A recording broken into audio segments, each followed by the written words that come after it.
আসসালামু আলাইকুম। রবি স্যারের লাইভ ক্লাসে সবাইকে স্বাগত।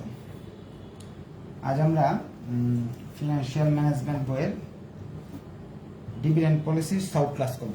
অনেকে এখানে নতুন, বেসটাই তো নতুন। সলভ ক্লাসটা হয়তো অনেকে জানে না। সলভ ক্লাসের নিয়মটা এরকম, যেমন আমি এই চ্যাপ্টার থেকে কয়টা অঙ্ক করাইলাম, মোটামুটি 2টা অঙ্ক বাদ দিয়ে 6টা অঙ্ক করাইছি। 6টা ক্লাসে বা 5টা ক্লাস, 6টা ক্লাসে 6টা অঙ্ক করাইছি। 6টা অঙ্ক করার পর, এই 6টা অঙ্ক করার পর আপনি আপনার বইটা নেবেন, নিয়ে এই অধ্যায়ে আপনি বাকি অঙ্কগুলো দেখলেন। দেখার পরে দেখা যাবে কিছু ছোটোখাটো সমস্যা বেরিয়েছে, 1-2টা অঙ্ক পারেন না, তখন সেই অঙ্কগুলো মেসেঞ্জার যে গ্রুপটা আছে ওইখানে ছবি উঠে দিবেন যে স্যার এই অঙ্কের এই লাইনটা বুঝতেছি না, সেই অঙ্কের সেই লাইনটা বুঝতেছি না। এটার অর্থ হলো সলভ ক্লাস। সাধারণত 99% অঙ্কই পারে স্টুডেন্টরা। ছোটোখাটো 2-1টা অঙ্ক থাকে যেগুলো পারে না, সেগুলো আমাকে বললেন করে দিয়ে। আচ্ছা, সলভ ক্লাস যেহেতু আপনারা মেসেঞ্জার গ্রুপে সবাই ছবি উঠে দিতে থাকেন, এর মাঝে আমি প্রবলেম 4 এবং 5 নিয়ে একটু আলোচনা করি, যেহেতু 4-5 করানো হয়নি।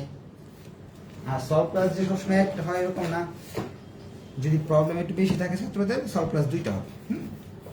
আর আপনাদের আজকে রাত 10টায় নতুন চ্যাপ্টারের ক্লাস হবে, আপনাদের টাইমটা রাত 10টায় চলে যাবে।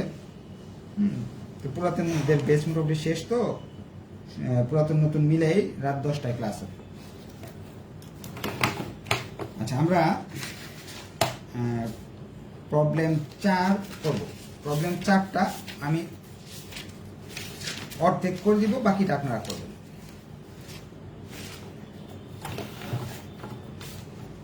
প্রবলেম 4-এ বড় একটা, মোটামুটি বড় অঙ্ক বলতেছে, the following information is available. নিচের কিছু ইনফরমেশন দেওয়া আছে। রিসিভ অফ এ ফান্ড, একটা নিচে কিছু ইনফরমেশন দেওয়া আছে, একটা ফান্ড থেকে এই ইনফরমেশনগুলো পাওয়া গেছে। এই অঙ্ক যদি করতে চান অবশ্যই 1, 2, 3 নাম্বার ক্লাসটা ভালো করে করতে হবে, না হলে এই অঙ্ক বুঝবেনই না। বলছে ক্যাপিটালাইজেশন রেট কে ই দেওয়া আছে 10%, পরে দেওয়া আছে ই এর মান দেওয়া আছে 10 টাকা।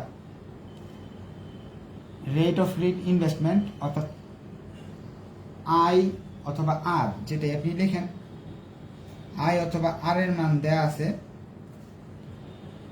আপনার 3টা। একটা দেওয়া আছে 12%, একটা দেওয়া আছে হলো 10%, একটা দেওয়া আছে 8%। এরপরে দেওয়া আছে, প্রশ্ন বলছে, show the effect of dividend policy on the price of the share under Walter model and Gordon model. What would be the optimum payout ratio of the fund.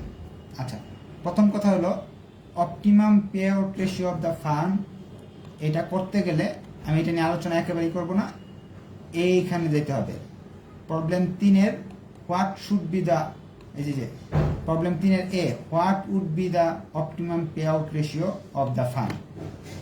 So problem 3-এর এ আর problem 3-এর B এক জিনিস। So ওই জিনিসটা নিয়ে আপনারা, আমি প্রবলেম 3 যে যারা ক্লাস করছে তারা এটা প্রবলেম 3টা লিখে নেবেন, ভিডিও যেহেতু সেভ আছে। তাহলে বি নাম্বার রিকোয়ারমেন্ট নিয়ে কাজ করবো না, এ নাম্বার রিকোয়ারমেন্ট নিয়ে আমরা কাজ করব। এটা ছক আকারে করব, কারণ এটা অনেক বড় অঙ্ক। আমাকে বলতেছে যে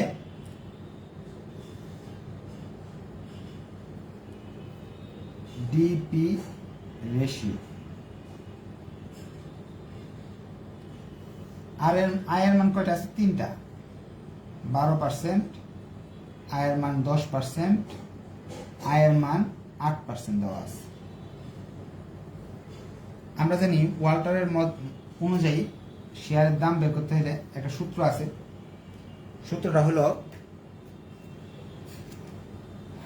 ডি প্লাস আর বাই আর বা আই। আচ্ছা, এটাকে আর এ লিখি। হ্যাঁ, আমি আই দিয়ে শিখেছি না আর দিয়ে শিখেছি ভুলে গেছি। আর আর আই একই জিনিস। আর by K E minus D, এটা সূত্র শিখেছিলাম। আর নিচে এগুলো একটা কে থাকে। আর এর মান যখন 12%, 10%, 8%, 3 বার করতে হবে আমাকে। এখন এখানে পি এর মান বের করতে হলে ডি এর মান দেওয়াই নেই প্রশ্নে। ডি এর মান বলতেছে এখানে প্রশ্নে বলতেছে effect of dividend policy. D এর এরকম যদি বলে show the effect of dividend policy, dividend পলিসির প্রভাব দেখাও, তখন ডি এর মান আপনার 3 ধরনের হতে পারে। 1 নাম্বার হতে পারে 0, আমি ডিভিডেন্ড দিবই না। আরেকটাতে ডিভিডেন্ড দিলাম 50%, আরেকটাতে ডিভিডেন্ড আমি 100% দিলাম।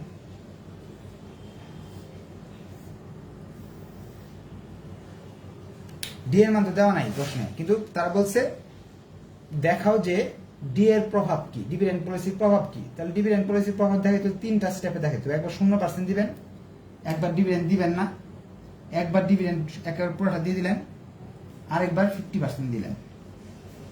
এখন আমি যখন তাহলে ডি যদি 0% হয়, ডি এর মান বের করতে হলে আমার কি জানি, ই এর মান কি, ডি এর মান বের করার জন্য সূত্র কি, ডি সমান সমান ই গুণ ডিপি রেশিও। ডিপি রেশিও 0 ধরছি, ডি এর মান বের করতে হলে ই এর সঙ্গে ডিপি রেশিও গুণ করতে হয়। ডি এর মান 0 আসলো। ডিপি রেশিও যদি এখানে 50% হয়, ই এর সাথে ই এর মান হলো 10 টাকা, 10 টাকা 50% কত আসবে, 5 টাকা। ডিপি রেশিও যদি 100% হয়, ডি এর মান হবে 10 টাকার 100%, অর্থাৎ 10 টাকা। ডি এর মান এরকম 3টা বের করে নিতে হবে, একবার 0% দিয়ে, একবার 5% দিয়ে, আরেকবার 10% দিয়ে। পরে অঙ্কটা এখন শুরু করতে পারবো, যেহেতু ডি এর মান আমি পেয়ে গেছি। ডি এর মান এখানে 0, আর এর মান আমরা পাইলাম, আর এর মান দেওয়া আছে 12, এই যে উপরে 12.12। কে এর মান 10% মানে 0.10। ই মাইনাস ডি, ই এর মান 10 টাকা, ডি এর মান 0, নিচে কে এর মান 0। ক্যালকুলেটর চাপ দিলাম, মান চলে আসতেছে 120 টাকা। এবার পি ওর মান বের করবো, আবার সেম জিনিস, ডি এর মান এবার 5 টাকা।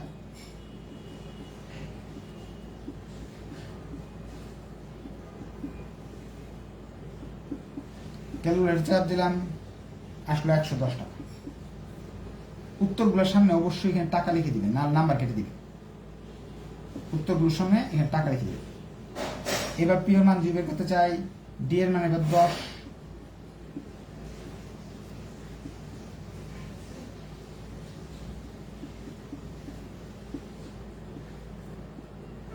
$100 টাকা।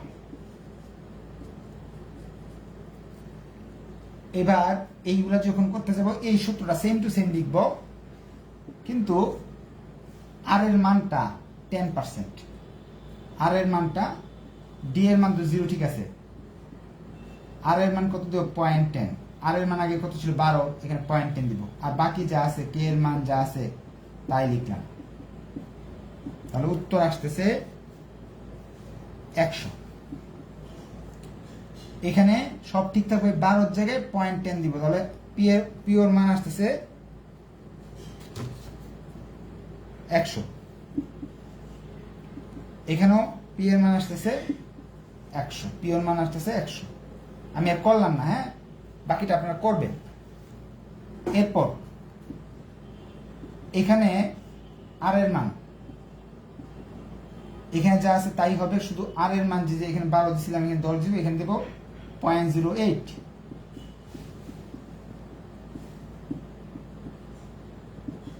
এতে আসতেছে হলো 80। সব ঠিকঠাক থাকবে, শুধু এখানে 0.12 জায়গায় আমি দিব 0.08, তাহলে আসতেছে 90। সলভ ক্লাস সবার জন্য না, যারা অঙ্ক করছে আগের এই চ্যাপ্টারে সব অঙ্ক করছে তাদের জন্য। যদি সলভ ক্লাস শর্টকাটে করাই দেবো, তখন তো অনেকেই অনেক কিছু বুঝবে না।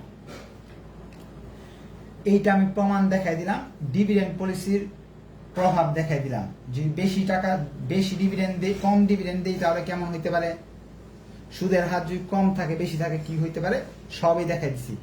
কম ডিভিডেন্ডে কি হয়, মাঝামাঝি ডিভিডেন্ডে কি হয়, 100% ডিভিডেন্ডে কি হয়, এটা আমরা পাইলাম। সুদের হার বেশি হলে কি হয়, মাঝারি থাকলে কি হয়, কম হলে কি হয়, এটাও আমরা পাইলাম। এই অঙ্কটার মাঝে কারো যদি কোনো কোয়েশ্চেন থাকে, আমি মাইক অন করার সুযোগ দিছি, আপনারা মাইক অন করে কোয়েশ্চেন করেন যে স্যার আমি এটা বুঝিনি, মনে হয় না কোনো কোয়েশ্চেন আছে, কারণ হয় কি এটা তো পুরাতন একটা অঙ্ক। আচ্ছা, এখন আমি বলছিলাম যে এই বি নাম্বার রিকোয়ারমেন্ট নিয়ে কোনো কথা বলবো না, একটু কথা একটা বললে না হয়, এই জন্য আমি কথা একটা বলবো। এই রিকোয়ারমেন্টটা আমি বলে দিছিলাম, আমরা ওয়াল্টার বলতেছে যদি আপনার অপটিমাম পে আউট রেশিও জিনিসটা কি, ওয়াল্টার বলতেছে আপনার আয়ের চেয়ে যদি কে বড় হয়ে যায় সেক্ষেত্রে আপনার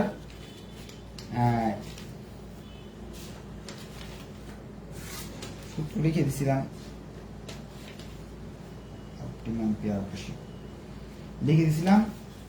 আর এর চেয়ে যখন কে বড় হয়ে যাবে তখন ডিভিডেন্ড 0% দিলে ভালো। আর এর চেয়ে কে যখন বড় থাকবে, আর বড় থাকবে, কে ছোট থাকবে, তখন 0% ডিভিডেন্ড। ডি 0% হইলে বেস্ট হবে। এখন দেখি তো মিলছে কিনা।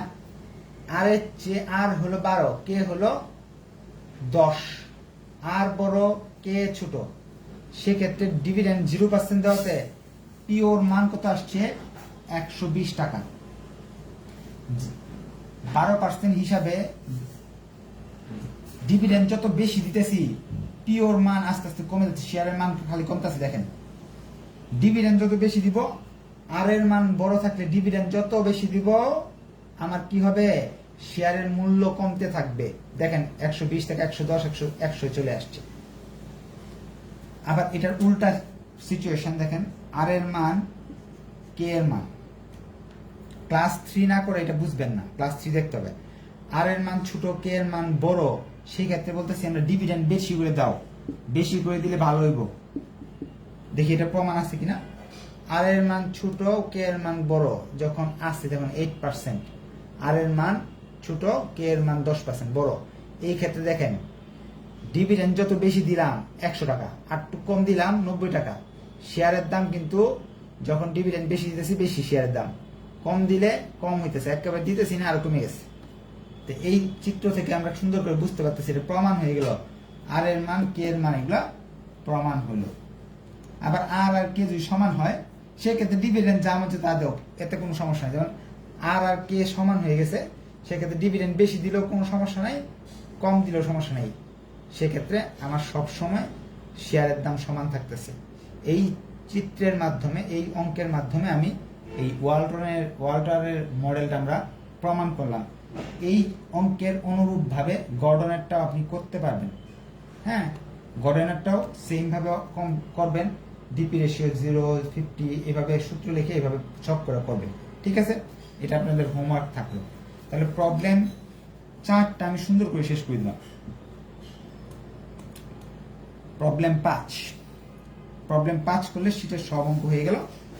প্রবলেম 5 আমাদের অ্যাকাউন্টিং ডিপার্টমেন্টের 2016 সালে আসছিল বড় প্রশ্ন হিসেবে। কি দেওয়া আছে প্রশ্ন, এটা করার জন্য অবশ্যই এই সব সূত্রগুলো আপনাদের ঝরঝরা মুখস্থ থাকতে হবে, নাহলে কিছু বুঝবেন না। প্রশ্নে বলা আছে market price per share, first টেবিলে দিছে, যা আমার দরকার ছিল তা দিয়ে দিছে সবার আগে। আমাদের যে জিনিসটা বের করতে হয় সেটাই ফার্স্টে দিয়েছে, পি ওর মান 200 আগে দিয়ে দিলাম, যাও। এরপরে বলতেছে ইপিএস মানে ই এর মান 12.5, এরপরে বলতেছে DPS dividend per share, D এর মান 5। এইগুলা বলে বলছে P price earning ratio, PE ratio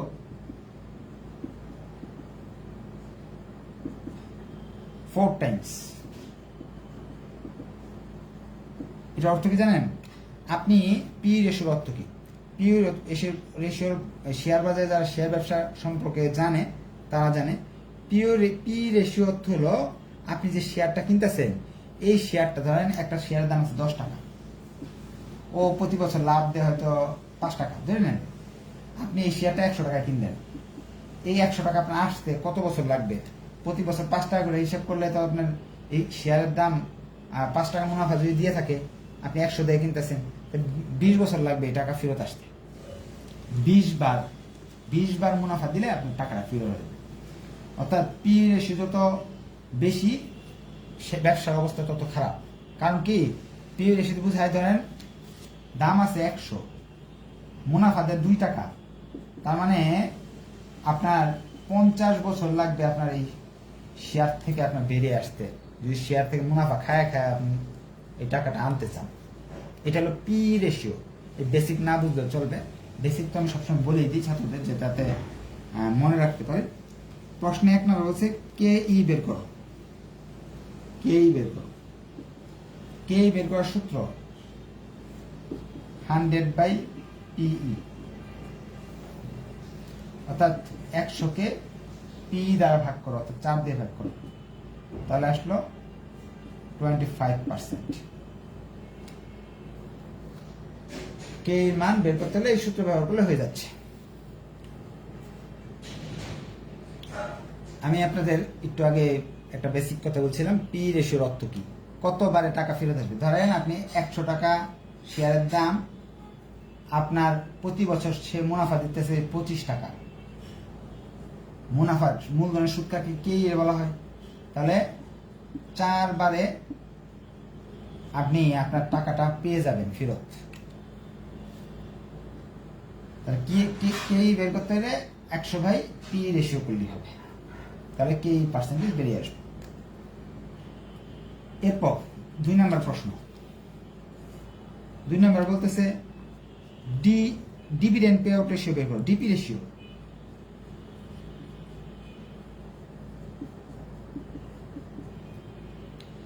DP ratio বের করার জন্য D/E × 100। আপনি বলবেন স্যার এটা আমি এই সূত্রটা তো মুখস্থ করাইছেন না, কেমনে আসলো, এটা তো আমি চিনিই না। অবশ্যই চিনেন, ডি বের করার সূত্র একটু আগে লিখছি না, ই গুণ ডিপি রেশিও। ই গুণ ডিপি রেশিও যদি হইতে পারে, ডিপি রে রেখা ই রে পারে পাঠালে ডি এর নিচে চলে যাবে, D/E।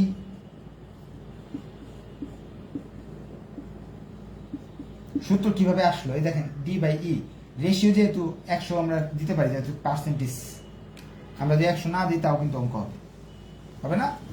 হবে। তাহলে এই সূত্র কিভাবে আসলো, আমাদের চেনা সূত্র, ডি বাইর করতে গেলে ইর সাথে ডিপি রেশিও গুণ করতে হয়। সো ডিপি রেশিও বের করতে হলে ইটাকে এই পারে পাঠাইলে ডি এর নিচে চলে যাবে। তো সূত্র এটা নতুন সূত্র হইল। এই সূত্রে মান বসাইতেছি, ডি এর মান 5 টাকা, ই এর মান 12.5 টাকা, ভাগ দিলাম, মান আসলো 0.4। আমরা তো জানি 0.4 দিলে হবে না, কারণ যেহেতু রেশিও 100 পার্সেন্টেজ সূত্র দিতে হবে, 100 দিয়ে গুণ করলাম 40%। হয়ে গেল আমাদের ডিপি রেশিও। এরপর প্রশ্ন বলছে রিটেনশন রেশিও বের করে দেখাও। আসসালামু আলাইকুম। ওয়ালাইকুম আসসালাম। ক্লাসে আছি তো, আপনি পরে ফোন দেন, 10:30 পরে। রিটেনশন রেশিও বের করো, অর্থাৎ বি এর মান বের করো। বি এর মান আমরা জানি যে ডিপি রেশিওর উল্টা জিনিস হলো রিটেনশন রেশিও। ডিপি যেটা, এটার উল্টা হলো রিটেনশন রেশিও। যেমন ডিপি রেশিও এবং বি যোগ করি, তাহলে না 100%। অর্থাৎ যারা বেসিক ক্লাস করছেন, ধরেন আপনার মুনাফা হয়েছে 100 টাকা, 100 টাকা না যে 40 টাকা দিয়ে দিচ্ছেন মালিকদের, তা আপনার থাকলো কত, 60 টাকা, ওইটাকে বি বলা হবে। বি এর সূত্র হলো 100% মাইনাস ডিপি রেশিও। তাহলে 100% মাইনাস ডিপি রেশিও হলো 40%। কত ছোট ছোট সূত্র আসছে দেখছেন, 2 লাইনে শেষ। 3 নাম্বার রিকোয়ারমেন্ট শেষ আমাদের। 4 নাম্বার আই এর মান বের করো বা আর এর মান বের করো, ইন্টারনাল রেট অফ রিটার্ন। বের করার জন্য আমি কি করব, যেহেতু আমার কে এর মান পেয়ে গেছি আমি 25, সবার মানই আছে আমার কাছে। আই এর মান বের করতে কি করব, আমরা জানি ওয়াল্টার মডেলের অনুযায়ী পিও সমান সমান ডি প্লাস কে বাই আর, তারপর হলো ই মাইনাস ডি বাই আর, না কে ভুল লিখছি, আর বাই কে, নিচে কে। পিওর মান আছে 200, ডি এর মান আছে 5, আর এর মানটা বের করতে হবে। কে এর মান বের করছি হলো প্রথম রিকোয়ারমেন্টে আমরা 25% বের করছি, 1 নম্বর রিকোয়ারমেন্টে। ই এর মান 12.5, ডি এর মান শুধু 5, কে এর মান 0.25। এখন ক্যালকুলেশন করতে করতে বাকিটা বের করতে হবে। যেমন এটা যখন এখানে যা গুণ হবে 200 সাথে 0.25 যদি গুণ হয় তাহলে মনে হয় আসে হলো 40 টাকা, নাকি 50 টাকা আসে, 4 ভাগের 1 অংশ 50 টাকা আসে।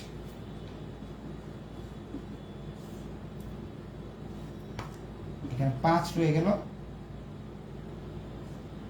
আর এর সঙ্গে এটা থেকে এটা বাদ দিলে কত থাকে, 7.5 মনে থাকে না, 7.5।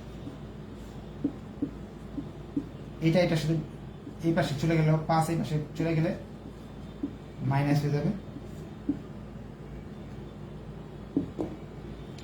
পরে আমরা 7.5কে যদি আপনি ওই এটা দিয়ে এটা ভাগ করেন সেই হিসাবে আসবে 30, এটা থেকে বাদ দিয়ে থাকে 45, 30 এই পারে পাঠিয়ে দেন। আর এর মান আসতেছে 0.15, আর যেহেতু পার্সেন্টেজ উত্তর দিতে হবে 100 দিয়ে গুণ করতে হবে, 150%। শেষ। আচ্ছা, আপনাদের আজকে টাইম শেষ। যদি আপনাদের আরো সলভ ক্লাস প্রয়োজন হয়, আমি মেসেঞ্জার গ্রুপে একটাও ছবি দেখতেছি না, কারো কোনো কিছু না বোঝার কিছু নাই, মেসেঞ্জার গ্রুপ খালি, যেহেতু তবে আপনাদের প্রশ্ন তো নাই। তারপর যদি সলভ ক্লাস লাগে মেসেঞ্জার গ্রুপে জানাবেন, আমরা নেক্সট ক্লাসে সলভ ক্লাস আবার করবো প্রয়োজনে। রাত 10টার ক্লাসে সবাই উপস্থিত থাকবেন। ধন্যবাদ সবাইকে, আসসালামু আলাইকুম।